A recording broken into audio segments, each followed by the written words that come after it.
E aí, pessoal, bora lá dar início.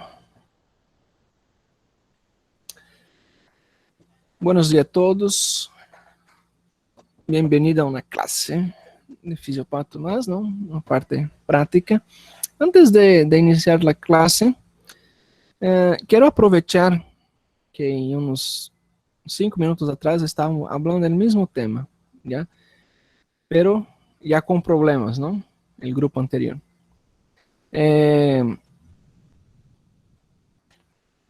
Vamos falar de um assunto que é compreensão. Ustedes creo que ustedes saben qué es comprensión, ¿no? Ya. Por ejemplo, yo sé que ustedes, muchos de ustedes tienen problema con internet, muchos no tienen Wi-Fi, no, otros tienen solamente dados, otros trabajan. Yo siempre creo que desde mucho tiempo, ¿no? Los que son mis estudiantes ya por segunda vez saben cómo funciona. Yo siempre dejo muy claro que los hay amigos que trabalham, não? Acá veo vários que trabalham por el hospital. Um ahorita me mandou mensagem: doutor, eu estou trabalhando acá em el mercado. Você me pode deixar apresentar em um outro momento? Claro. Eu sempre sou compreensível com vocês. E aproveitando, não, este momento, antes que llegue a outros problemas, de outros grupos nos ligaram conversações, não? Nos liga, sempre nos liga, não? As coisas que vocês conversam por los grupos, se encontram nos churrascos, as coisas que vocês falam, nós sabemos, não? Como docentes sempre sabemos de alguma coisa. Bem, antes que nós, por exemplo, ligamos a problemas, vamos deixar claro algumas situações, ¿ya? Me estavam dizendo que eu impongo os horários. Não é que eu impongo os horários. Quando eu vou à universidade, selecionar meus horários para ser com vocês, eu vou dizer à universidade: mira, yo puedo pasar clase con estos estudiantes el día lunes, martes y miércoles. Es lo que sucede con ustedes, lunes, martes y miércoles. O sea, yo tengo 3 días disponibles para ustedes. Yo tengo desde las 5 de la mañana hasta las 10 de la noche. Y esos 3 días yo tengo completo. Yo empiezo a las 5 de la mañana hasta las 10 de la noche. ¿Cierto? Hay docentes, por ejemplo, que solamente pueden pasar por la mañana. No sé el caso de ustedes, por ejemplo, laboratorio. Laboratorio es por la mañana, pero por un motivo es que el doctor Natalio Villason pasa por la mañana. Por algún motivo. Ahora, si el doctor Natalio puede solamente por la mañana, es porque él puede solamente por la mañana, ¿no? Y muchos reclaman, por ejemplo. Voy a hacer como ejemplo el doctor, ¿ya? Por ejemplo, el doctor es uno de los 3 cardiologistas que tiene, cardiólogos, ¿no? Que tiene el departamento de Pando, o sea, el estado de Pando. Son más de 100.000 habitantes y más de las consultas que llegan de Brasil para él. El doctor muchas veces no tiene ocupado su tiempo, ¿cierto? Tiene ocupado su tiempo. Tiene, como cardiologista, tiene el doctor Natalio, tiene el doctor Panoso, ¿cierto? Como cardiólogo. Son 2 cardiólogos. El doctor Sequeira. El doctor Sequeira es intensivista. ¿Ya? Entonces, ahí tenemos como especialista 2 cardiólogos, el doctor Panoso y el doctor Natalio. O sea, ustedes imaginar un problema, ¿no? Que hay. Y yo, por ejemplo, hago otras cosas también. Cada docente, cada profesor que ustedes tienen un horario en particular, tienen un horario de actuación, tienen otros servicios, tienen otras dedicaciones. Y nosotros, no es que nosotros imponemos los horarios, sino que nosotros decimos qué horarios tenemos libre. Se me pregunta qué horario yo tengo libre, yo voy a tener libre, por ejemplo, después de ustedes acá, a las 12:45 eu tenho livre. Por exemplo, este horário eu vou passar com o grupo 1. ¿Por quê? Porque a las 8:15 eu tinha com o grupo 1 e, por algum motivo, eu não tinha conexão com a internet. Assim como muitos de vocês têm também problema com conexão com a internet. E para evitar esse problema de conflitos, é por isso que eu subo todos os vídeos para YouTube. Todos os vídeos para YouTube. ¿Por quê? Porque muitas vezes, por exemplo, vou utilizar a amiga que é Cláudia, por exemplo, é enfermeira, trabalha em hospital. Muitas vezes seu horário não é compatível com os horários de classe, pero ela tem uma vocação e quer formar-se. Eu não vou impedir, por exemplo, que Cláudia ingresse a minhas classes, não? E me estavam falando, incluso, de que eu tinha expulsado o estudante da classe. Ou seja, nunca ha sucedido isso. É tanto que eu evito esses problemas. Como? Enviando a vocês convites e invitações para a classe. Automaticamente, a maioria cá ingressa na classe automaticamente, entra e sai sem o menor problema, certo? Sempre a classe vai estar livre, sempre, sempre. E quando é presencial, igualmente, em nenhum momento eu cerro, por exemplo, o laboratório, a sala de aula, em nenhum momento eu cerro as classes. Ingressa, falta 5 minutos para terminar a classe, não importa. Ingressar na classe, o que é aprendido aí nesse momento, perfeito. Se quer passar com outro grupo, não há problema. Passar com outro grupo, não. Creio que ahorita há gente nova acá de outro grupo que vino trasladado. Não sei quem é, não recordo o nome, pero está acá, ¿ya? E vocês têm que ter a compreensão. Um momento vocês vão ter problema. Se você, por exemplo, nós temos grandes problemas de conexão. Grandes problemas de conexão. Acá na fronteira temos uma empresa, não, a GoBosta. Vocês muito bem sabem. Seu serviço é péssimo. Pero eu indico que vocês utilizem essa empresa. Por quê? Porque no momento que a internet de Brasil cai, acá na fronteira, Iptaçilândia brasileira, Chapuri, também a internet de Cobija para de funcionar. Para de funcionar. Ou seja, vocês não têm internet e tampouco o docente de vocês tem internet. Os que estão utilizando o mesmo Wi-Fi, não? E eu creio que a Anatel não sabe aí que está existindo um tráfego de conexão de internet. No dia que ela descobrir, ela vai multar. Só um momento, pessoal.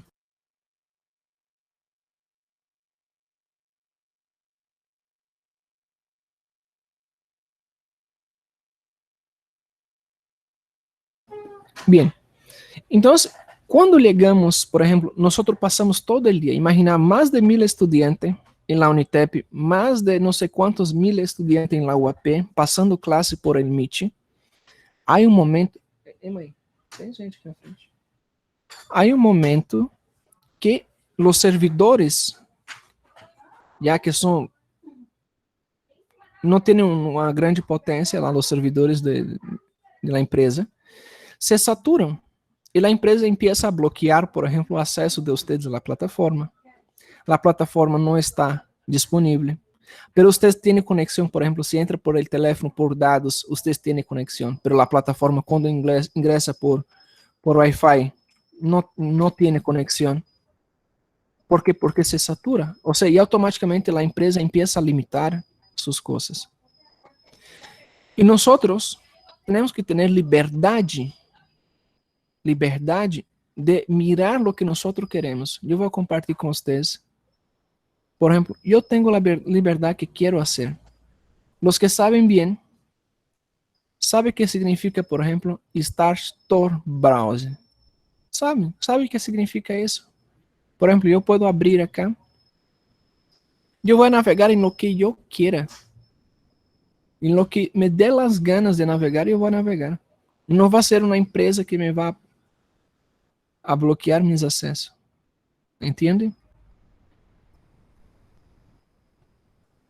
Aí tem o navegador. Não sei se vocês conhecem, pero eu vou navegar em lo que eu quero e nada me vai bloquear. ¿Ya? E temos problemas com isso. E nós todos, imaginar que temos problemas agora com as classes, não, em virtual. Imaginar quando chegarem os dias dos exames, não? Mais problema. E é por isso que nós temos que ter compreensão. Eu sempre tenho a compreensão de que vocês não podem assistir a classe. Muito bem, aí está a classe gravada em YouTube. Certo? Eu disponibilizo a classe. Se, por exemplo, como nós hicimos, não? Lunes e martes, não? Hicimos cambios, segunda e terça. Cambiamos de horário. Por algum motivo, eu solicitei, por favor, por algum motivo, eu necessito que cambiemos de horário e vocês passem esse horário. Los que não podem, mirar todas as mensagens que eu mando. Se vocês não podem, podem assistir a classe gravada. Me pedem a classe. Doutor, qual foi a classe? Aí eu vou mandar um link para vocês. Não há problema. Já? Agora, quando eu não tenho conexão, quando o docente não há conexão ou não há disponibilidade em esse horário, alguma coisa aconteceu, não vai ter classe, não há como. E o que passa quando não há classe? Se hace uma reprogramação de classe. Se é em el mesmo dia e eu miro que vocês têm horário livre neste dia, eu não necessito comunicar a direção para fazer o câmbio, se é el mesmo dia. Pero supongamos que, por exemplo, essa classe prática, nós não passamos hoje dia. Vocês não têm horário livre hoje dia. Eu tenho que fazer uma nota, notificar a direção, a secretaria, e eles me vão autorizar a passar a classe, por exemplo, amanhã, depois, em la outra semana. E vamos fazer uma reposição de classe, uma classe reprogramada. Pero se é em el mesmo dia, se pode cambiar de horário. Tá bem? Para vocês entenderem a logística das coisas. É assim que funciona. Vocês seguem os horários de los docentes. De acordo com que o docente tem livre, vocês vão fazer seus horários. Se for a ser um horário para vocês, claro, vocês iam ter um grupo matutino, um grupo vespertino e um grupo noturno. Ia ser 3 grupos, manhã, tarde e noite. E não ia ter, por exemplo, todo o dia. Pero como vocês já sabem, medicina não é igual que as outras carreiras. Por exemplo, direito. Direito, vocês estudam somente em la tarde e em la noite.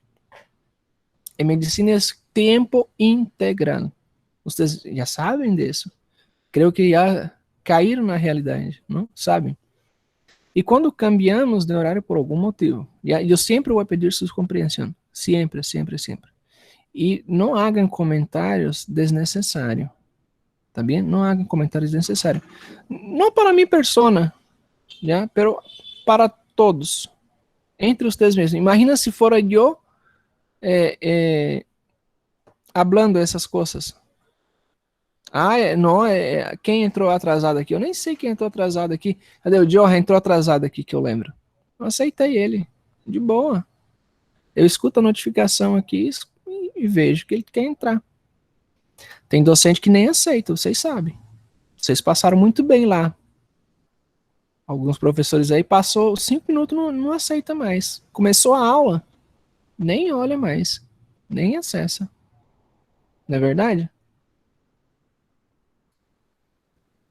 Então, vamos ser um pouquinho mais compreensível. Tá bem? Alguém tem alguma coisa a acrescentar?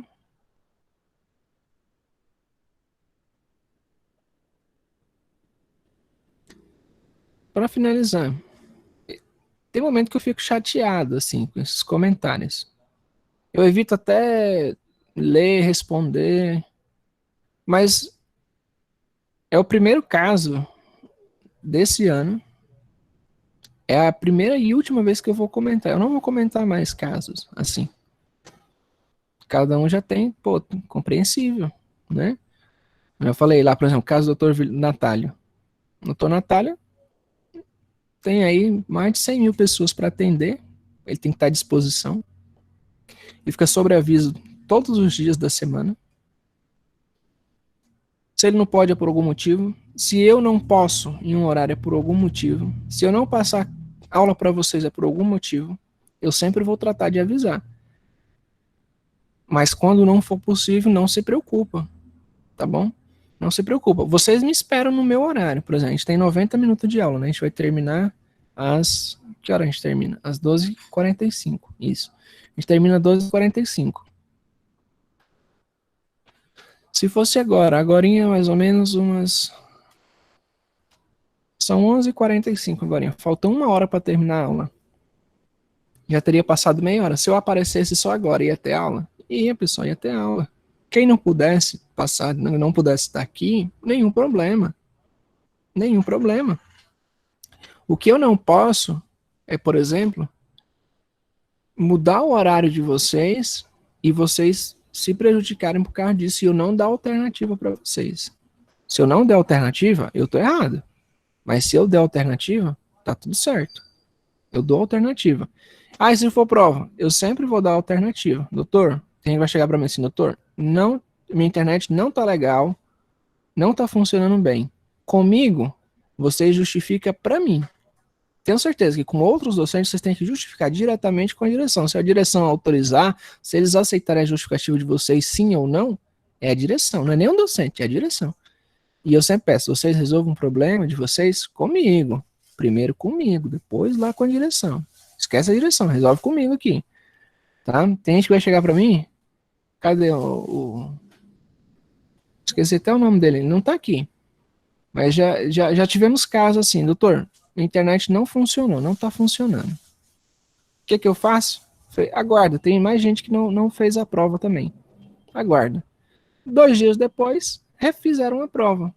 Foi outra prova, diferente, difícil? Vocês vão descobrir na hora. Mas geralmente eu nunca vou mudar a prova. Vai ser sempre a mesma prova. Agora, não use esse elemento, esse artifício, essa informação, que eu não mudo a prova, para vocês fazerem um complô aí depois e decidir então fazer a prova no dia e fazer depois, para saber as respostas. Dá errado. Semestre passado teve problema. 2 grupos, no mesmo dia, fizeram a mesma prova, as mesmas perguntas, as mesmas imagens. Histologia, vocês sabem muito bem. Eu mudei apenas 2 letras. 2 letras na pergunta. Eu mudei o sim pelo não. O que não tinha sim, eu acrescentei o não. Não foi nem o excepto. Não coloquei nem o excepto. Eu troquei o sim pelo não. A resposta muda completamente. E deu problema. Tem gente que tirou 0. Tá? Não confia nesses negócios aí. Tem gente que tira print, foto, grava as aulas. Não precisa nem gravar as minhas aqui. Eu mesmo faço questão de gravar. Tá aqui, tá gravando. Ó. Se você... Deus me livre do acepto, né? A gente não vai usar acepto agora. Agora é justifique. Justifique sua resposta. Tá bom? Tá bom? Certinho? A maioria aqui já me conhece, sabe como funciona. A questão de tratamento é igual. Agora as respostas também são sempre à altura. Tá bom? Sempre à altura. Mas vocês já estão no 3º ano. Vocês já estão, digamos assim, encaminhados. Em outras palavras, estão bem educados já para uma formação. Já sabem muito bem o que vocês querem. Já sabem como é o funcionamento da instituição. Sabe como é o funcionamento dentro da área de medicina. Sabe como funciona. Eu sempre, os que já foram meus alunos, eu sempre falo, não confie no coleguinha. Esse negócio, o líder não passou. Foda-se o líder. Foda-se o líder. Cada um aqui é responsável pelas suas coisas.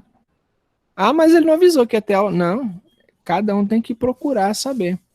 Agora, claro, vamos supor assim, em vez de todo mundo estar mandando mensagem pro docente, só um manda lá. Nesse caso aí, o líder vai lá, como ele é a pessoa designada para isso, ele vai lá e manda mensagem. Professor, aconteceu alguma coisa? A gente vai ter aula hoje? Se ele responder que sim ou que não, essa mensagem vai ser retransmitida. Se ele não responder, aguarda. Gente, o professor, não sei nem quem é o líder aqui, o representante, eu nem gosto disso, que eu já fui durante mais de 10 anos, é um saco. Tá? Mas sempre passa as informações certinho. Passou as informações certinha? Tá tudo certo. Tá bom? Alguém levantou a mão aqui, o Alex? Alex levantou a mão, né, Alex? Quer falar alguma coisa, Alex? Ou já baixou, né? Certinho? Então, compreensão, tá, pessoal? Compreensão. Quem não apresentou na aula passada, a gente vai utilizar esse espaço agora para fazer as apresentações. Não sei se vai dar tempo, tá bom? Não sei se vai dar tempo. Se der tempo, legal. Se não der tempo, não tem problema. Próxima aula tá aí, próxima semana. A gente tem 3 aulas por semana, tá bom? A gente pode usar qualquer um dos 3 horários para fazer, não exclusivamente prática. Não, o que diz assim, prática, não. Qualquer um dos horários a gente pode utilizar, tá bom? É, espero não ter problema com você, pelo amor de Deus. Tem uns que eu conheço, tem gente que eu conheço, tem gente que eu não conheço. Quem não me conhece, pessoal, eu sou gente boa que só. As pessoas falam coisas assim, demais. Uns eu dou risada, acrescento, boto informação a mais, né? Boto informação a mais. E as pessoas acreditam. Deixa acreditar. O pessoal acredita que eu tenho 3 filhos até hoje. Eu fiz uma brincadeira, tem gente que acredita até hoje.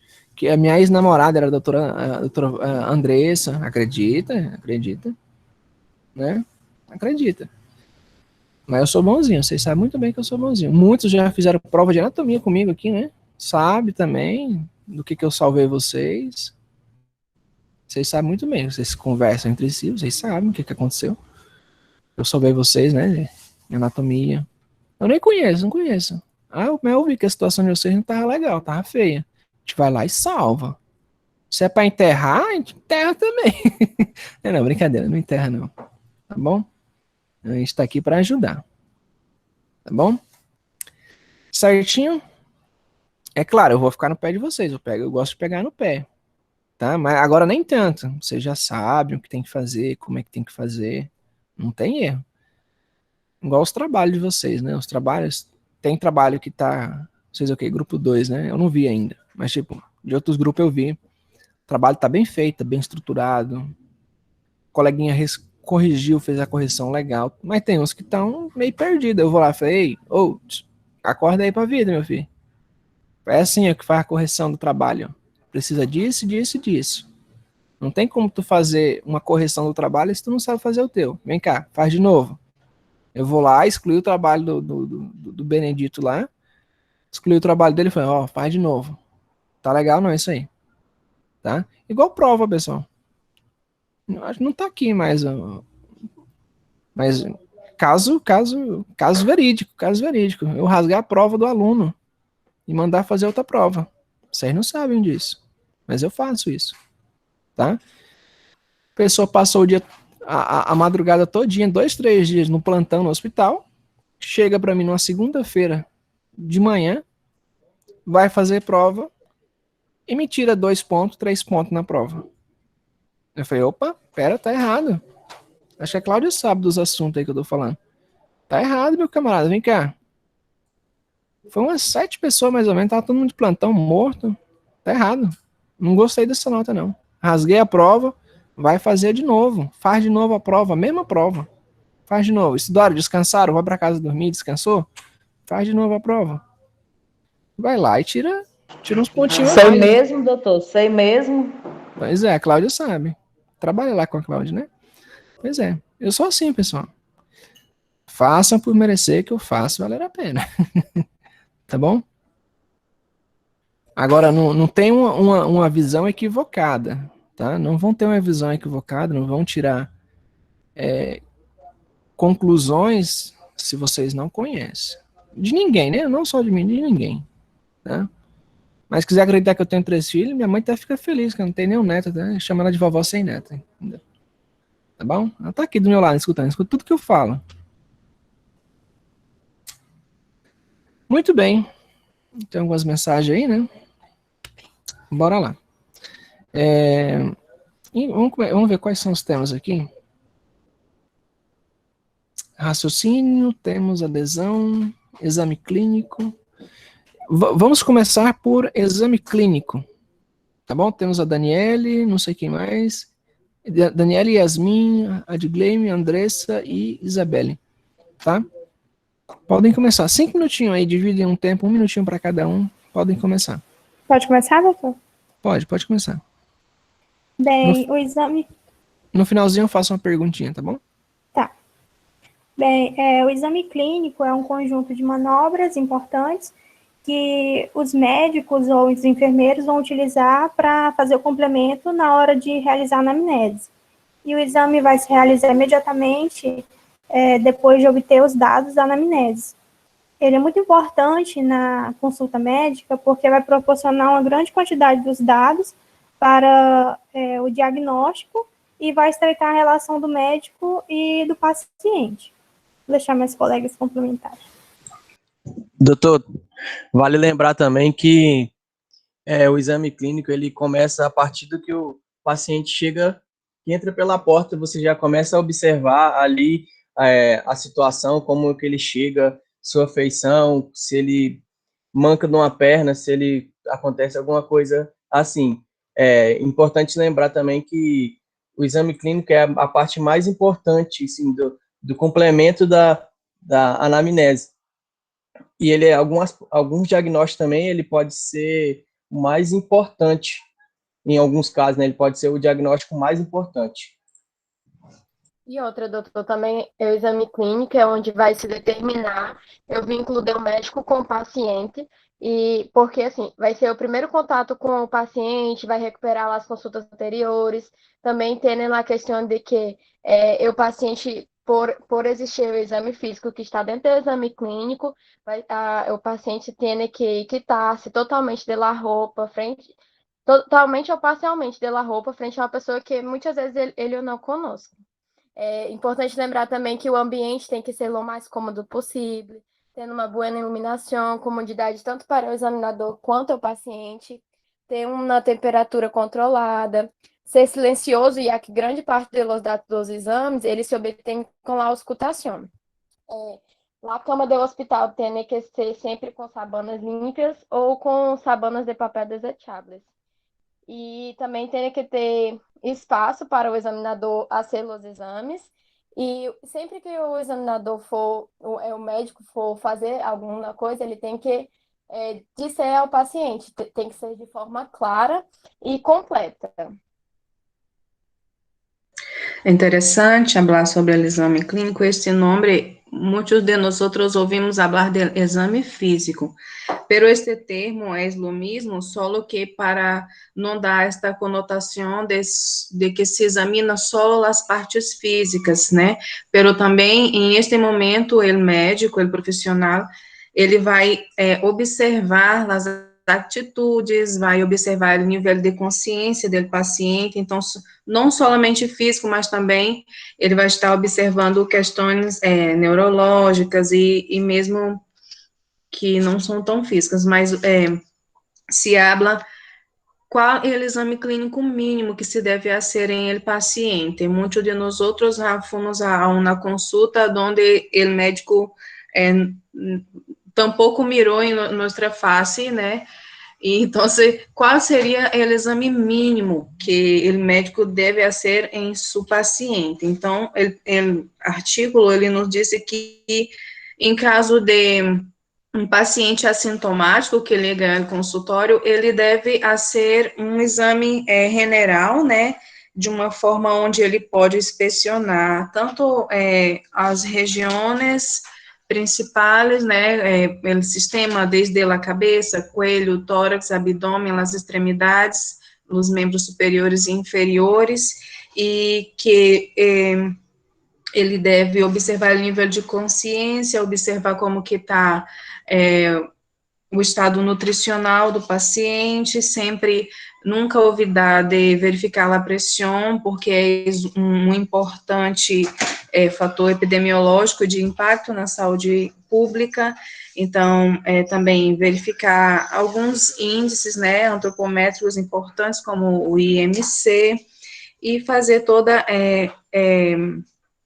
os procedimentos, as manobras necessárias, né, de auscultação, palpação, e isso ele vai fazendo por regiões, analisando sempre coloração, verificação de massas, cicatrizes, alguma presença, né, de alguma manifestação atípica, fazendo essa examinação tanto do acolor, quanto se há alguma coisa diferente no paciente, e isso tudo ele vai registrando ali no seu historial clínico. Em casos de pacientes, assim, que voltam para retornos ambulatoriais e de pacientes hospitalizados, é mais ou menos uma atenção diferenciada. Por quê? Quando o paciente volta para retorno, o intuito do médico de solicitar isso é para ver se as medidas terapêuticas, os fármacos que foi aplicado nesse paciente, estão tendo resultados e se houve evolução ou regresso do caso em situações de pedir exames mais precisos. Então, assim, a atenção, ela deve ser feita de maneira mais simples. Porém, nas partes, assim, no motivo real da consulta do paciente, você tem que dar a mesma atenção que foi dado no início. Em situações de pacientes que estão hospitalizados, a atenção tem que ser dada de maneira bem minuciosa, como desde a primeira consulta, até em situações de pacientes que a gente ainda não conseguiu descobrir o diagnóstico, porque cada vez mais que você faz um exame de maneira mais minuciosa, mais dados você pode colher e pode, assim, também chegar a um diagnóstico preciso.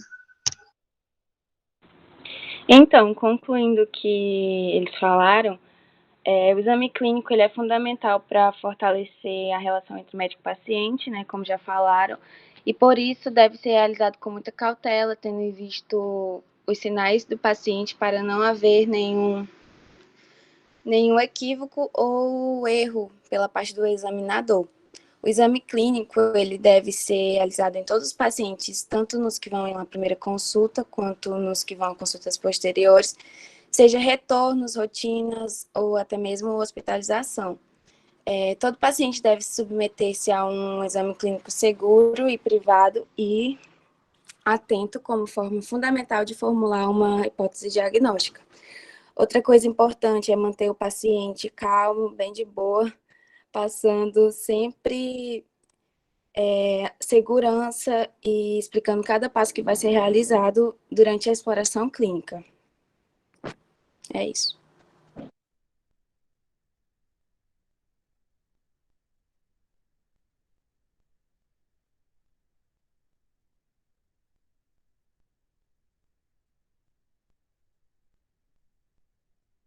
Ok. Todos já apresentaram, não? Bien. Muy bien expuesto, Mateus. Oh, câmera. Mi pregunta acerca de la presentación es, al final, resumindo, para que sirve el examen clínico? ¿Cuál sería la finalidade de um exame clínico? A finalidade do exame clínico é obter dados importantes que vão direcionar o diagnóstico da afetação ou da queixa que refere ao paciente. Para sempre trazer diagnósticos mais eficazes e tentando, assim, não errar tanto na questão do diagnóstico e também tentar ao máximo curar, dentro do possível. Poder também... Na verdade, quando você faz um exame físico, um exame clínico de qualidade, sim, o que acontece? Você já tem mais ou menos uma ideia correta do exame laboratorial que você vai pedir para que não ocorra erros no diagnóstico. Ok, também. Simon, estava falando, a Isabela interrompeu. Qual seria a tua opinião? Eu falei que o exame clínico, ele pode identificar os fatores que podem influenciar no tratamento já. Às vezes, com o exame clínico, ele já pode até chegar a um diagnóstico, no caso. E aí ele pode pedir exame só para comprovar o diagnóstico dele. Ok. Em outras respostas, né, vocês me responderam de uma outra forma, pero igualmente está correta a resposta de vocês, mas o exame clínico, ele tem uma finalidade dentro do processo patológico, que a gente está dentro de processo patológico, a evolução do processo patológico. Ele nos dá informações, como falou Simon, como falou de Gleim, acerca do diagnóstico, do tratamento, né? Mais alguém falou aqui também a questão do tratamento, a Isabelle, e eles nos dão dados suficientes, para estreitar a relação médico-paciente, o vínculo, né, que tem a relação médico-paciente, a comunicação, a questão da relação interpessoal, né, não só outra parte que seria multiprofissional, multidisciplinar, mas nos favorece dados suficientes para o raciocínio diagnóstico e a tomada de decisões, né? As condutas terapêuticas ou não terapêuticas, certo? E até chegar a um processo, entre aspas, entre comilhas, de cura. Eu não gosto de utilizar o termo cura, pessoal, tá? Se vocês procurarem, a opinião de vocês pode ser diferente da minha. Vocês estão em formação, olha só, vocês estão em processo de formação. Eu estou expondo a minha concepção, a minha ideia, o que eu defendo para vocês. Não significa que vocês têm que aceitar. Vocês têm que ser donos dos seus próprios narizes, digamos assim, das suas próprias opiniões. Mas tem que ser opiniões com fundamentos, não vai vir com opiniões sem fundamentos, não. Tá? Igual a gente estava falando anteriormente. Tem que ter fundamentos. Por que eu não vejo a questão de cura? Porque a gente é um mero nada, né? A gente não é nada. A gente tem poder de cura? Não, pessoal. A gente tem poder de conscientização, a gente conscientiza, a gente tem um poder de aliciar, de convencimento, de persuasão, em convencer o paciente, igual foi falado, o paciente se despir na frente da gente sem nunca ter visto, mas a gente ganhou a confiança dele para isso acontecer. E existe um sigilo entre isso, certo? Então a gente passa um tratamento, existem vários tipos de tratamentos não terapêuticos e o tratamento terapêutico farmacológico, certo? Dentro dos farmacológicos existem tratamentos que são placebos. São placebos. Igual vocês estão vendo muito aí, muitos casos de placebos. A gente está utilizando placebos. Ah, eu não uso médico. Vocês vão ver na internet, tá cheio. Ah, nos jornais também. Tal médico usa ivermectina, tal médico não usa ivermectina, tal médico usa azitromicina, tal médico usa aquilo. Gente, sendo sincero, tá fazendo mal ao paciente? Tá fazendo mal? O paciente tá se sentindo bem? Ok. O paciente tá se sentindo bem. Efeito placebo. Ele acha que vai ser curado com aquilo? Efeito placebo. Tem reação adversa? Tem reação adversa. Se vocês lerem uma simples bula, vocês estão vendo em farmacologia, tenho certeza que o docente pediu para vocês escreverem à mão, né? Eu sei que pediram para vocês escreverem à mão a bula dos remédios. Escrevam da dipirona. O que a dipirona causa? Vocês já viram tanta coisa que ela causa? E aí, vocês têm coragem de usar ainda? Dipirona causa dor de cabeça. Você não sabia, não? Ah, mas ela cura dor de cabeça. Dipirona trata a febre. Trata a febre. Alivia os sintomas da febre. Mas ela também causa febre, se vocês não sabem. Ela causa febre. Ela eleva a temperatura, ela eleva os níveis pirilóxicos e aumenta a temperatura corporal. Quem vai apresentar depois fisiopatologia da febre vai entender muito bem que existe um negócio chamado COX-2, o ciclo da cloroxigenase. Se não entender o ciclo da cloroxigenase, volta lá no livro de bioquímica e dá uma lidazinha. Senão não vão entender farmacologia e muito menos a fisiopatologia da dor. Não tem como tratar uma dor se não souber o ciclo da oxigenase. Certo? Tá fazendo mal? Não, efeito placebo. Tá se sentindo bem. Tem efeito adverso? Tem. Todo remédio tem efeito adverso. Toda reação gera outra reação em cadeia. Certo? A gente já falou, por exemplo, dipirona é um ARNI, asteroide não anabolizante. Tomou em excesso, não tomou com a barriga cheia, no outro dia tá com gastrite. Aí vai tomar remédio para gastrite, não toma direito, não toma amoxicilina direito, nem claritromicina corretamente. Depois está com a resistência, ela está com Helicobacter pylori. Está com a resistência às penicilinas, a algum tipo de amoxicilina. Aí tem que tomar um remédio mais forte, mais potente. Certo? Se vocês aprenderem bem farmacologia, vocês vão ver que vai começar lá do mais fraquinho e vai lá para os piores, né? Dos mais baratinhos para os mais caros. Tem um motivo. Existe um negócio chamado resistência bacteriana. Certo? Ah, doutor, tô com a garganta inflamada. Vou tomar o quê? Tratamento específico? Quer tomar? Tratamento específico? Para nunca mais para não ter problema de febre reumática, tratamento específico de uma faringoamidalite é a penicilina besantínica. Resumindo, a famosa bezetacil. Ah, mas eu quero tomar a azitromicina, que a azitromicina ela Ela não dói, né, doutor? É legal, ela não dói, né? Mas ela não trata também, não. Ela vai somente fazer uma redução bacteriana. Ela é bacteriostática. Estática. Ela diminui o crescimento e a proliferação de bactéria. E a penicilina bezatínica é bactericida. Sida é morte. Bactericida, ela vai matar as bactérias. E não só diminuir a quantidade de colônias de bactéria. Então, aí vai a linha de raciocínio. Raciocínio diagnóstico. E depois é questão do tratamento. Vamos falar de raciocínio? Quem são os temas de raciocínio? Valesca? Quem mais?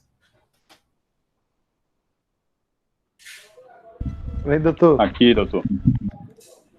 Lembra aquela frase que o senhor falou lá, a clínica é ouro, não lembro bem como é que é aquela frase que o senhor falou. Ah, os padrão Gold Standard?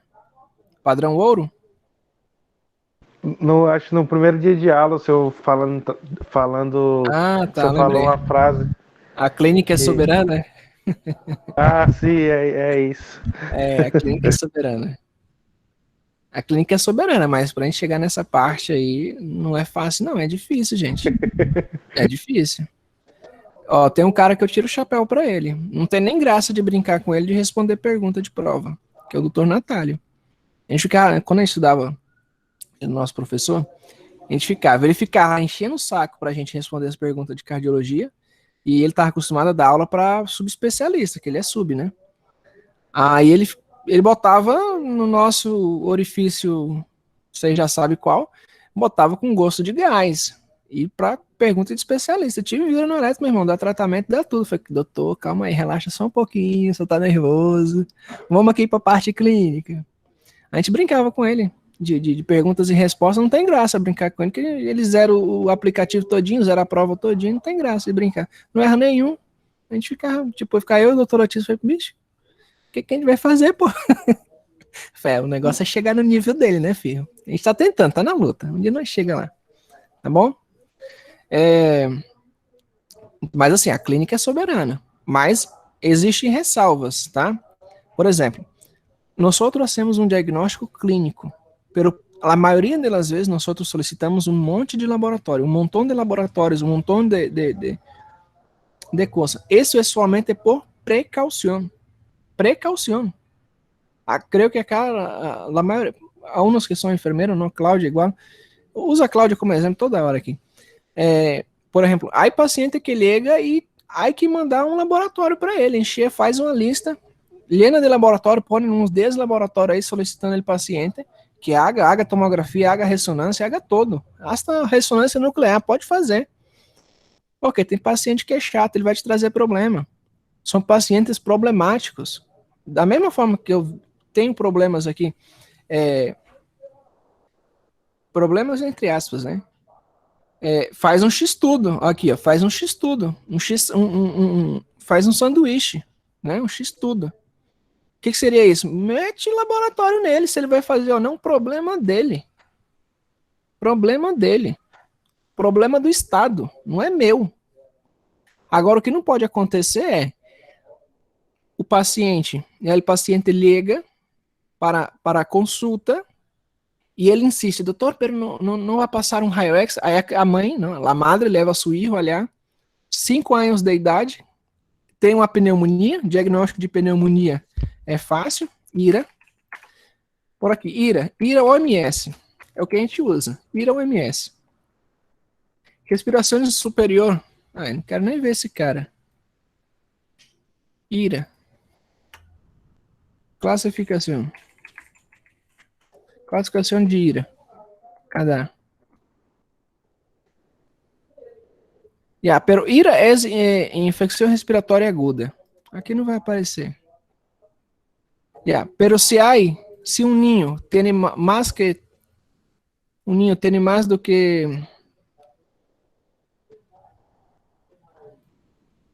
um ninho maior de 1 ano de idade tem maior a 50 respirações por minuto. Só isso é suficiente para diagnóstico de IRA. Tem uma pneumonia, infecção respiratória aguda. Aí a madre disse, pero o doutor não vai fazer um raio-x? Para quê? Diagnóstico é clínico. Para que eu vou necessitar de um raio-x? para ver infiltrados?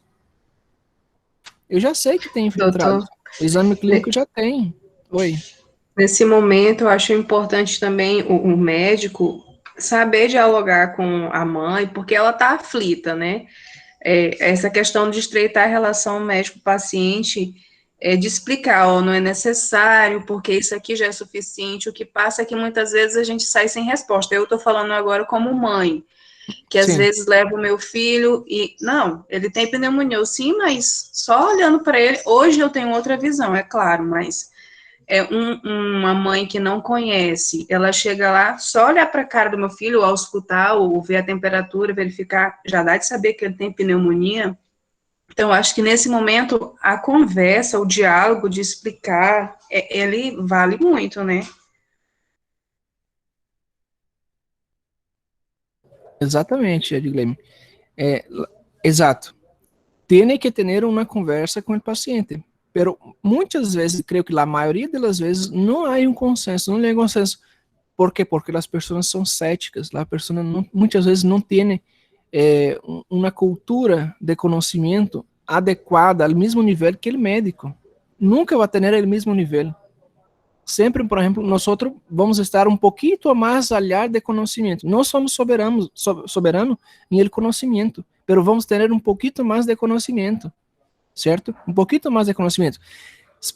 É verdadeiro que nós, solamente de mirar um paciente, por exemplo, em este caso, ao escutar o paciente e mirar a cara do paciente, se estamos mirando aí, estamos contando frequência respiratória.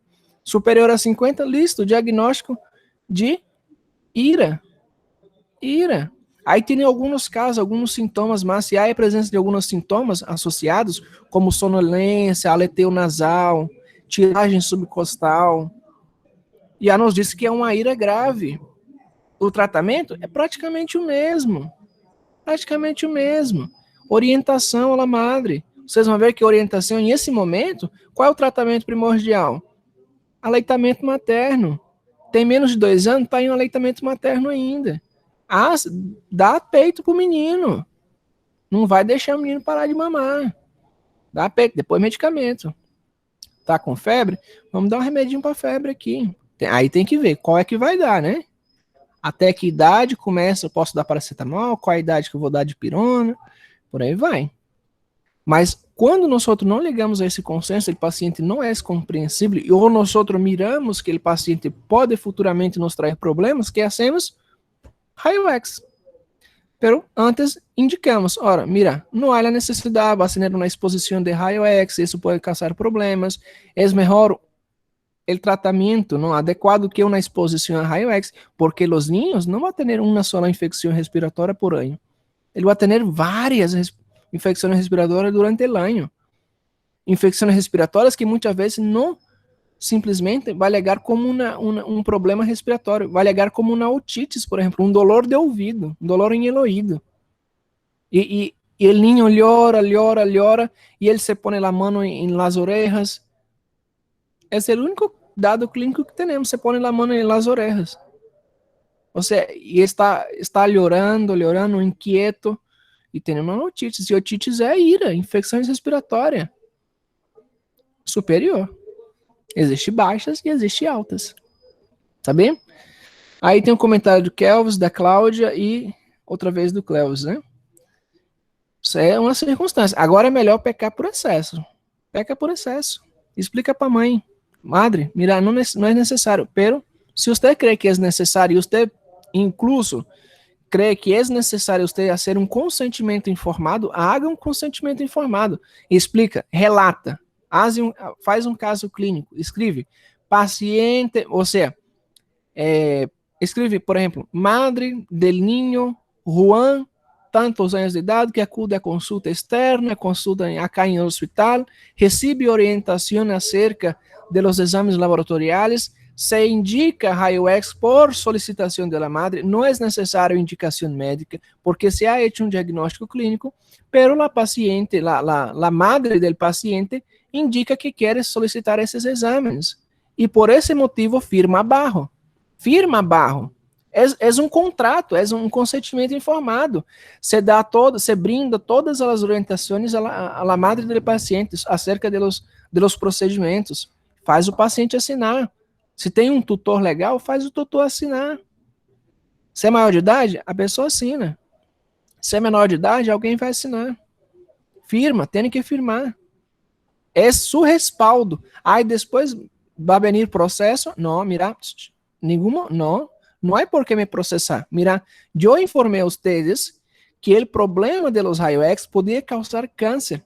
E vocês seguían insistindo em fazer exames de raio X a seu filho. E agora seu filho está com câncer por exposição a raio X. Você lhe foi avisado, mamãe. Você lhe foi avisado.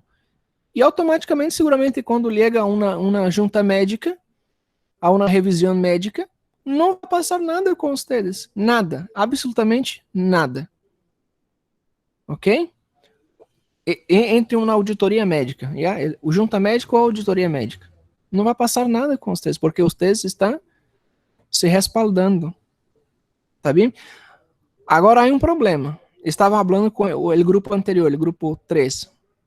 Por exemplo, em Bolívia, muitos me perguntam igual, doutor, por que você não faz consulta? Por que não trabalha? Eu tive a oportunidade de ser diretor do centro de saúde, tive a oportunidade, invitações para trabalhar em outros centros de saúde, tanto privado quanto público, pero eu nunca aceitei uma proposta. ¿Por quê? Porque em Bolívia tem um grande problema, porque se o médico passa um tratamento ao paciente, o paciente não toma o tratamento, muitos médicos estão indo-se à cárcel. Por quê? Porque o paciente não realiza tratamento. E simplesmente, o que passa é que demanda o médico, processa o médico. E é por isso que existem muitos protestos acerca desse tema. Ou seja, é complicado, não? Imaginar trabalhar em uma circunstância dessa. Eu vou compartilhar com vocês aqui. Eu abri meu WhatsApp aqui. Vou compartilhar o que é o colégio. Aí tem colégio médico.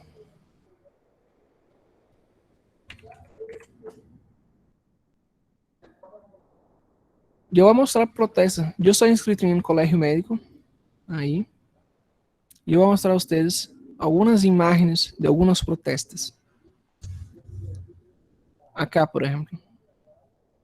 Esto foi em La Paz, na semana anterior, 17. ¿Por quê? Porque aprendi de um médico, porque o paciente faleceu, a família não tinha condição de comprar os remédios, e o paciente se faleceu. E prenderam o médico. Está em la cárcel. Está na prisão. Agora eu pergunto a vocês, é correto isso? É correto? Quem está errado na história? A pergunta é, quem está errado na história? O Estado está errado, né? O Estado está errado. O governo está errado. Certo? A máquina pública está errada. E não nós como médico. Nós não temos culpa nisso. Incluso em Brasil, em código de ética, incluso eu recomendo vocês lerem código de ética, são mais ou menos 40 páginas. Se vocês lerem todos os dias vocês vão encontrar coisa nova aí. É o mesmo código de ética, pero todos os dias vão encontrar coisas novas. Um dos códigos diz que nós não podemos sacar de los bolsillos, ou seja, sacar de mi salário para dar tratamento a um paciente. Assim. Eu não posso. De mi bolsillo não, a não ser que seja por uma instituição.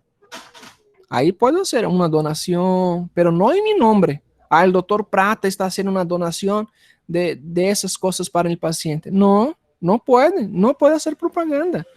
Não há publicidade. Proibido.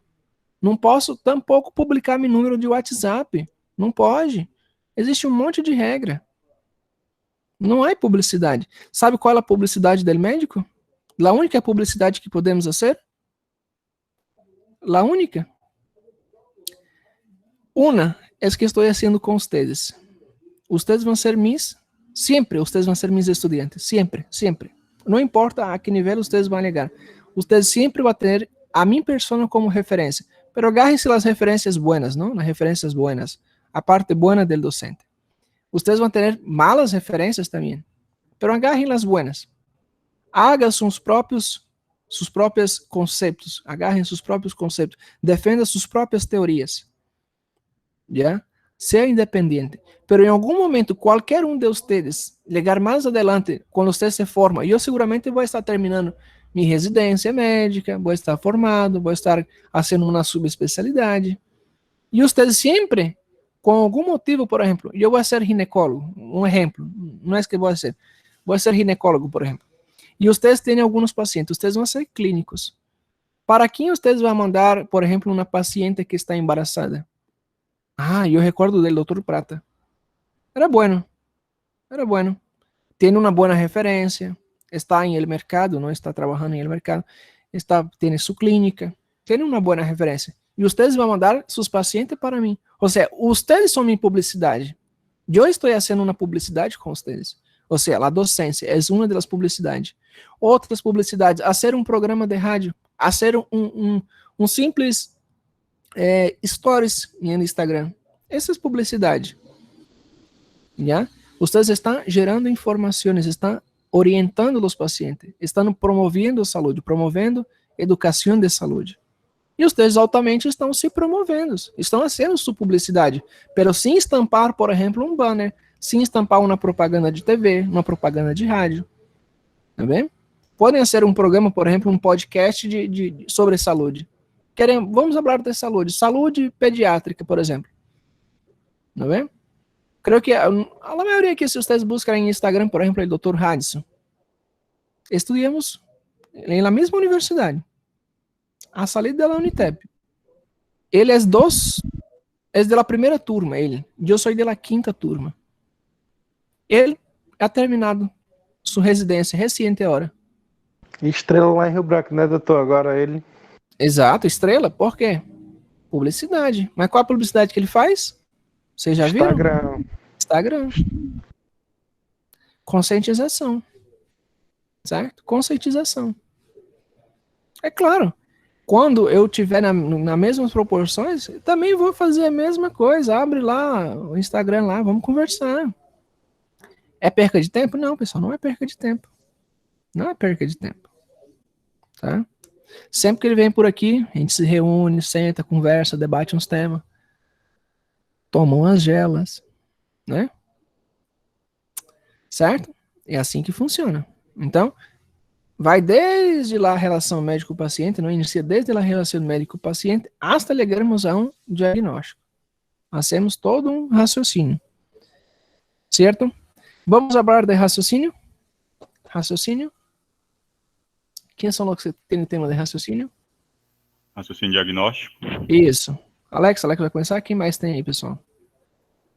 Também temos o Natanael. Beleza, Zé pode Paulo. começar.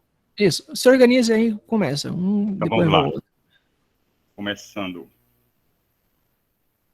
O raciocínio diagnóstico é uma forma do médico ele alinhar os seus pensamentos, criando hipóteses de possíveis enfermidades que possam se encaixar nos dados obtidos durante a história clínica. Certo? Lembrando que o primeiro diagnóstico é o diagnóstico sindrômico, que é o conjunto de signos e sintomas que são apresentados e colhidos durante todo o processo de anamnese, certo? Então, o que o texto aí, ele nos orienta? Ele nos orienta a aprender a realizar as perguntas chaves ao paciente durante a consulta, que irão nos ajudar a montar esse quebra-cabeça do nosso diagnóstico e assim excluir as hipóteses menos possíveis para estabelecer um parâmetro racional para termos base a nossa análise, certo? Então, lembrando que o processo de investigação, ele não se limita apenas a perguntar essas perguntas chaves. É importante observar o paciente como um todo, a fim de coletar qualquer informação que possa ajudar o médico na sua linha de raciocínio e também no diagnóstico, que é o chamado de olhar clínico, né? Então, no continuar dessa explanação, os colegas aí vão explicar como é que se desenvolve esse raciocínio e outras técnicas de raciocínio que possam ajudar ao médico a estabelecer seu diagnóstico. Ok? Bom, essa abordagem clínica que será feita ao paciente, ela deve ser baseada em dois em duas bases, ou duas queixas. Primeiro é a queixa que o paciente vai chegar, aquela queixa principal que o paciente vai mencionar. E depois é relacionar a doença que ele tem com as doenças prevalentes do local. O livro fala que tem alguns médicos que vai procurar mais doenças raras, e no caso, o certo seria nós procurar aquelas doenças que têm mais incidência naquela região, como nos lugares mais rurais, né, da Bolívia, tem muito índice de tifoideia. Qualquer exame que dá de sangue dá tifoideia. Então, o médico vai sempre se basear naquele meio. Também o livro fala um método que podemos utilizar também é que durante a nossa anamnese, durante o nosso exame físico, durante a palpação, prescrição e por diante, podemos fazer perguntas relacionadas àquela enfermidade. Tipo, vai manuseando, se tiver doendo nas articulações, né? Vai manuseando as articulações, vai perguntando desde quando, se algum parente tem algum sintoma, se tem alguma doença relacionada, e assim por diante. Ele fala também que essa técnica, elas são um pouco mais desenvolvidas em médico com maior tempo de experiência, porque basicamente essa técnica ela vai sendo praticada, né? Então, conforme a gente vai se praticando aquela técnica, nós temos mais domínio sobre elas. E por diante, agora nós vamos começar a apresentar alguns métodos de diagnóstico, alguns métodos de tratamento ao paciente, que será explanado pelos próximos colegas. O raciocínio diagnóstico, ele contém alguns métodos utilizados, dentre eles está o método diagrama de fluxo, que se basam nas etapas de perguntas ou exames que vão estimular o raciocínio diagnóstico. Esse método é útil em los casos de toma de decisões e para os profissionais que têm pouca experiência clínica, como, por exemplo, é usado o protocolo de Manchester, que é utilizado como uma classificação de risco em uma unidade de saúde, onde se identifica o grau de risco e determina um tempo máximo para a atenção da paciente, através de colores. Por exemplo, o paciente chega em emergência, estado de emergência, e ele vai receber uma cor roxa, e tem até 0 minutos para ser atendido. Também tem a cor laranja, amarillo, verde, azul. E essa é uma técnica que não deve ser usada de maneira rotineira, pois se deve ver os pacientes em sua individualidade e também sua singularidade. Bom, então, dando continuidade, como nós já miramos aí na apresentação, a gente viu que o raciocínio diagnóstico ele é uma peça crucial, né, no diagnóstico do paciente, pois que através da nossa capacidade de a gente pensarmos, que nós vamos levantar hipóteses de acordo com as moléstias do paciente, né, vamos relacionar e vamos chegar a um diagnóstico concreto. E dando continuidade sobre os métodos, né, para a chegada do diagnóstico, eu vou estar falando sobre um dos métodos da exaustão. Esse método da exaustão, ele era muito utilizado na maioria das escolas de medicina, pois ele em ser um método mais detalhado, né? E isso, ele ser um método mais detalhado, fazia com que ele era mais exaustivo, tanto para o paciente como para o médico. Ele não abrangia não somente aqueles pontos cruciais da enfermidade do paciente, mas se tudo o que se referia aos sinais e sintomas que estavam causando alguma alteração na saúde do paciente. Então, esse método da exaustão, ele ainda ele não é tão utilizável pelos profissionais de saúde, nem por aqueles profissionais que usam, já é especialista em este método. Por quê? Porque ele vai levar o médico a gastar muito tempo em uma anamnese.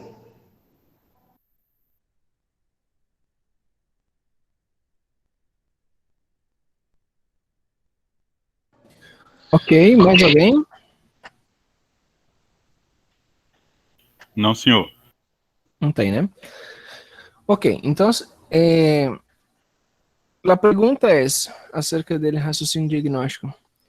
Al final, para que serve o raciocínio diagnóstico? Para que serve o raciocínio diagnóstico? Qual a finalidade?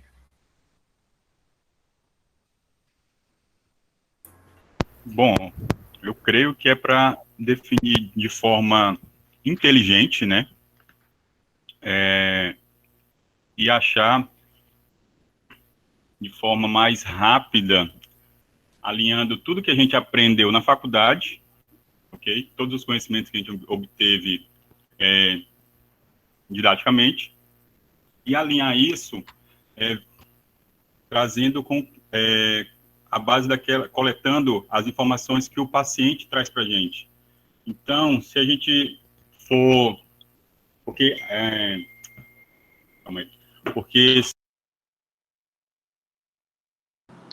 Dando continuidade ao que foi dito, eu acredito que o raciocínio diagnóstico ela é uma ferramenta que pode ser utilizado tanto o conhecimento clínico, né, a prática, e coloca junto com a teoria. É um método que vai ser um grande aliado nos serviços de saúde, porque ele não demanda muito questão financeira, não demanda muito. Bom, doutor, o raciocínio diagnóstico, acho que a principal função dele é encurtar o tempo de consulta.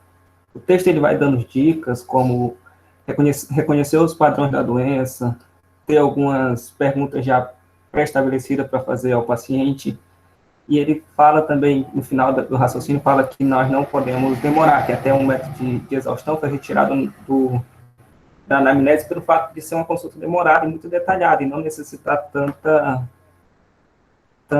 tantos detalhes, certo? Então, o raciocínio diagnóstico ele veio principalmente para encurtar o tempo de consulta e para fazer dando dicas, para fazer uma consulta assim, mais dinâmica e um diagnóstico mais preciso. Ok. Os três, Alex, Valesca e Natanael, respondido muito bem. Alex, creio que saiu, não, ahorita, pero ha respondido, tá aqui. Oi. Alex ha respondido de uma forma, me ha gustado a palavra. El raciocínio diagnóstico é para nós conduzir, diagnosticar, tratar de forma inteligente. Muito bem expressado, muito bem a resposta.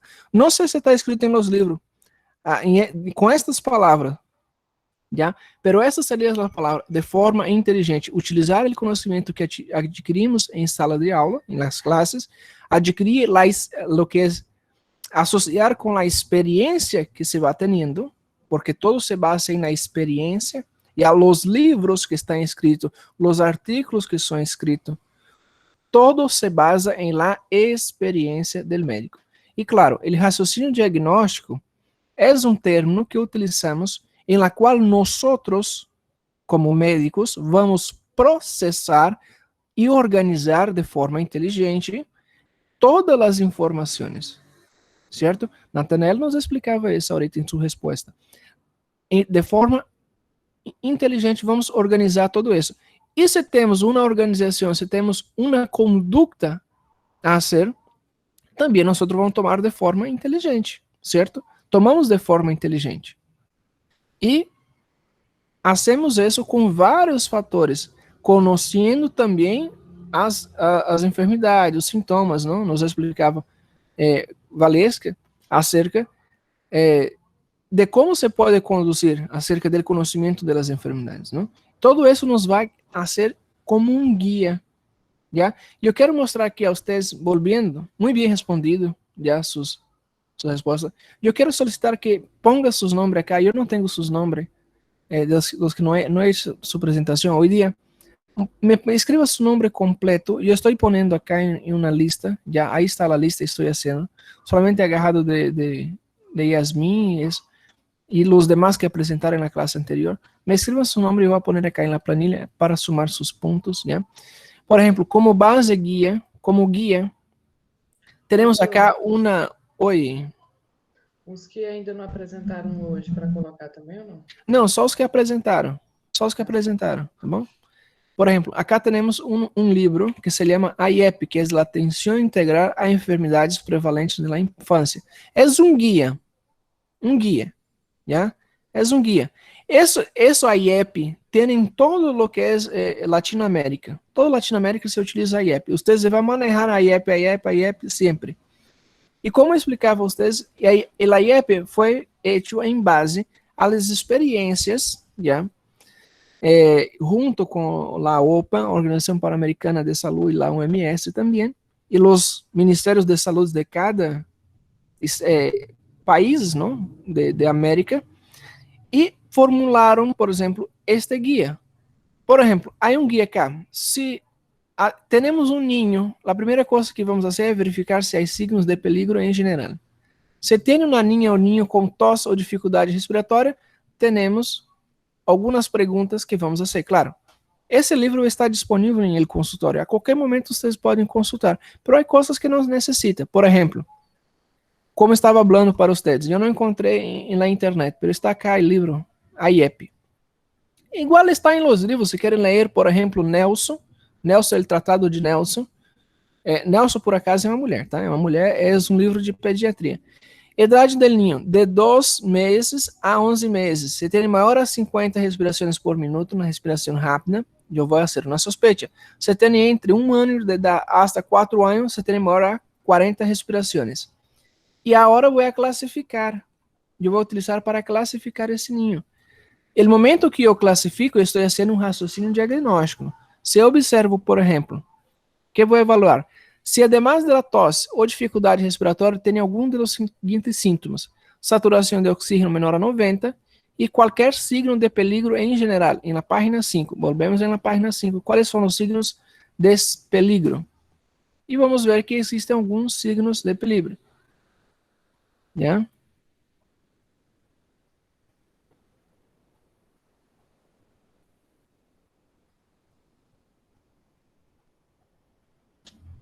Signos de peligro, não?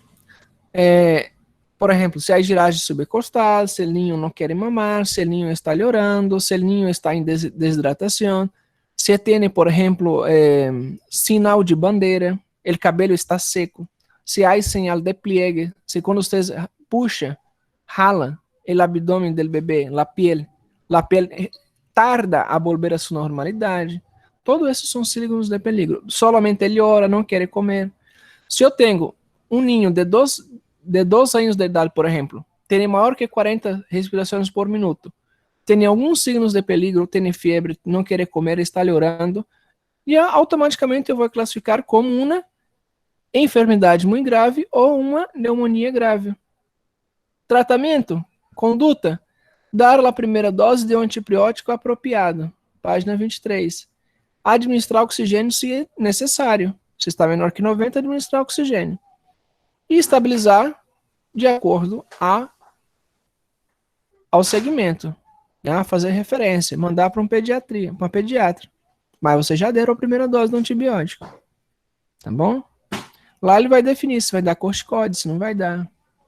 Agora, se tem, por exemplo, esses signos associados, mas tiragem subcostal, mas uma respiração rápida, tenho uma pneumonia. Isso, classifico como uma pneumonia. Solamente há incursões, não há signos de enfermidade muito grave ou pneumonia, classifico como tosse ou resfriado. Já? Se a tosse persiste por mais de 21 dias, referi para valorar por um possível asma, tosse ferina, uma tuberculose ou outra patologia. Aí vou fazer um raciocínio, diagnóstico, vou raciocinar e verificar, vou fazer diagnósticos diferenciais, certo? Vou fazendo diagnósticos diferenciais, certo? Então, para isso serve o raciocínio diagnóstico. Já são as 12h45, já? Não há problema, não alcançamos todos os... Onde está? Acá estão vocês. Não alcançamos todos os estudantes, ¿no? Para fazer a apresentação. Vocês também me devem um repasso, não? Não tem a plataforma, não funciona. Não estão como estudante. Não, doutor, o senhor substituiu o repasso para o resumo, se lembra? Eu lembro. Queria só ver se Pela fé. Queria só ver se você estava esperto. Estamos mesmo. Ah, tá bom. Só uma dúvida, é porque o senhor mandou a gente fazer o resumo de distúrbio eletrolítico, né? E Sim. o senhor não deu a data. E quando eu entrei na... Como é que é o nome? Quando eu entrei na plataforma? Na assistência. Na assistência, isso. Já não dava para enviar. E, na verdade, aí eu queria saber, a gente vai subir depois na plataforma ou a data já expirou? Porque o senhor disse que não tinha data, entendeu? Aí eu acabei mandando no dia errado. Não, a data de entrega dos trabalhos não tem data definida ainda. Já não tem uma fecha definida. Não há uma fecha definida. Pero los trabajos yo voy a recepcionar hasta el día del examen prático, né? Porque todos os trabalhos, recuerden, todos os trabalhos que vocês fazem, os debates que hacemos acá, os seminários, não, por exemplo, esse seminário acá, por isso eu pido seus nomes, aí eu vou poner suas notas, por exemplo, 100, 100, 100, 100. Todos que apresentaram hasta o presente momento têm 100, 50% da exposição e 50% da resposta da pergunta. ¿Ya? Okay. Igualmente os outros grupos, por exemplo, há grupos que não apresentaram, não responderam a pergunta, não fizeram exposição. Ou seja, isso vai diminuindo a nota da prática, tá bem? Pero não se preocupem, eu vou solicitar, não se preocupe com isso. A única coisa que pido, por exemplo, eu solicitei a vocês na semana anterior alguns temas, não? Eu passei 15 temas para vocês fazer a fisiopatologia do dolor, da febre, vários temas, não, de fisiopatologia. Seria para apresentar hoje dia, mas eu tinha uma pendência, não, desses temas anteriores. Vocês fazer hasta hoje dia, não? Pero não foi possível hoje dia, já está terminado, já está hecho. Vocês podem melhorar o trabalho quando hasta o momento de entregar o trabalho, não há problema. O trabalho é como o exame de gabinete, é como um raio-x, que não é necessário. Eu não preciso do trabalho de vocês. Eu não preciso. Mas a faculdade pede. Tá bom, ela pede, vou mandar trabalho para vocês fazerem. Eu não preciso. O que eu preciso de vocês? Eu preciso que vocês leiam um livro. Certo? Eu preciso que vocês leiam um livro. Tá aqui, eu marco aqui, ó. Onde eu marco aqui é a pergunta que eu vou fazer, ó. Exame clínico aqui, ó. Qual é o exame clínico? Qual é a função do exame clínico? Fornecer dados para o diagnóstico. Me respondeu com outras palavras. Valesca, Nathaniel, Alex me respondeu com outras palavras, mas respondeu dentro de raciocínio diagnóstico. E se falasse de estreitar o contato em relação médico-paciente, estaria certo também. Me responderam adequadamente. Ou seja, significa que leram o livro para participar do seminário. Isso eu não preciso, por exemplo, eu não preciso do resumo de vocês para isso. Mas eu preciso que vocês aprendam a fazer uma revisão bibliográfica, aprendam a pesquisar, tá bom? É por isso que eu passo o livro para vocês, eu vou dizer assim, ó, pesquisa no livro de no livro de fisiologia, no livro de bilirrubina, por exemplo, vai lá em bioquímica, a conjugação das bilirrubina, lá tem icterícia, fisiopatologia da icterícia. Vai no livro de pediatria, vai procurar lá, icterícia fisiológica, tá lá, fisiopatologia da icterícia. É neonatal? É neonatal, não importa. Mas é a fisiopatologia, não vai mudar nunca. Fisiopatologia da dor. A dor, a fisiopatologia dela é incrível, é a mesma fisiopatologia. Muda algumas características, uma ou outra. Mas o percurso que ela faz é o mesmo. Não muda nada. A dor em uma enfermidade de tal tipo, é migratória, legal. A dor é urente. Né? Vocês estão aprendendo em sêmio. Vai mudar a característica da dor, mas a fisiopatologia dela não vai mudar, não. Não muda nada, não. A não ser que seja uma dor fantasma, né? Você sabe a fisiopatologia da dor fantasma? Pois é. Dor fantasma, só para você não ficar na curiosidade, dor fantasma é o seguinte, teve uma amputação, amputado, não? Livro de bioquímica? Ah, pode ser Robert. Tem vários, qualquer livro de bioquímica. Todo mundo odeia aquele livro. Tá bom? Mas qualquer livro de bioquímica tem lá a conjugação da bilirrubina. Não está dizendo icterícia, lá não diz icterícia, mas é a conjugação da bilirrubina.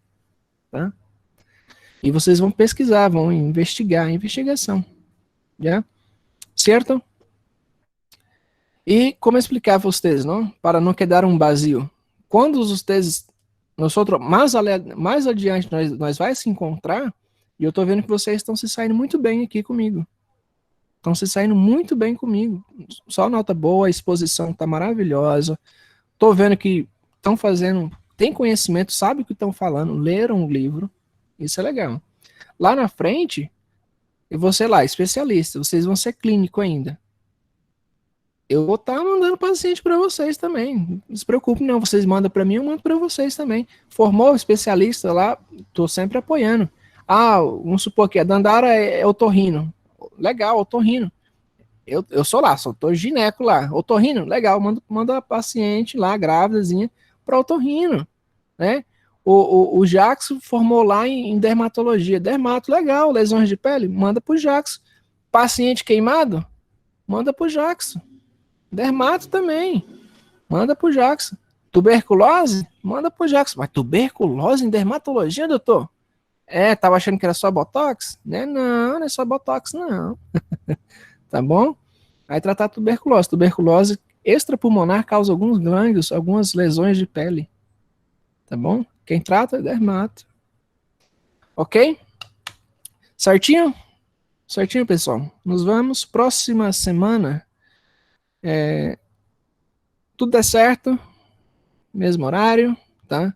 Vou pedir para vocês a gente fazer no mesmo horário que a gente fez nessa semana, se possível. Se não possível, não tem problema, tá? Tentar otimizar o tempo. Gosta do Botox, né? A dor fantasma, eu não respondi, né? A dor fantasma acontece assim, pessoal. Existe uma amputação de um membro, vamos supor que o camarada perdeu a perna, certo? E não foi feito a desmilinização e eu não sei, eu esqueci a palavra técnica agora. Mas tem que pegar as fibras do nervo, por exemplo, vamos supor que é uma perna. Na perna foi amputada. No momento da amputação, tem que fazer um muque, né? Só que a gente tem que deixar o nervo, tipo, mais ou menos uns 10 centímetros maior de onde vai ser amputado. A gente tem que salvar o nervo. E esse nervo a gente vai desfiar ele, tem que desfiar ele e colocar ele espalhado ali naquele cotocozinho de perna que vai ficar. Se a gente não fizer isso, acontece a dor fantasma. O paciente vai falar assim, doutor, tô sentindo uma dor no pé desgramenta. No pé direito. Mas tá doendo uma dor insuportável. Aí tu olha pro paciente, o paciente não tem a perna direita. E aí, o que é isso? Dor fantasma. Tratamento só com cirurgia. Tem que ir lá, cortar um pedacinho da perna, para o nervo ficar um pouquinho maior para poder tratar a dor fantasma. Tá bom? Esse é o tratamento da dor fantasma. Nada resolve. Nem morfina resolve. Nem tratamento psicológico, nem psicógeno, nada resolve. Só a cirurgia mesmo para poder desfiar o nervo. Certinho? Muito bem. Revisem fisiopatologia, né? A fisiopatologia das enfermidades que eu mandei para vocês. E nos vemos na próxima semana, tá? Quem não apresentou hoje, fica para a próxima semana. Certinho? A qualquer momento eu vou pedir, em qualquer uma das 3 aulas, segunda, terça ou quarta.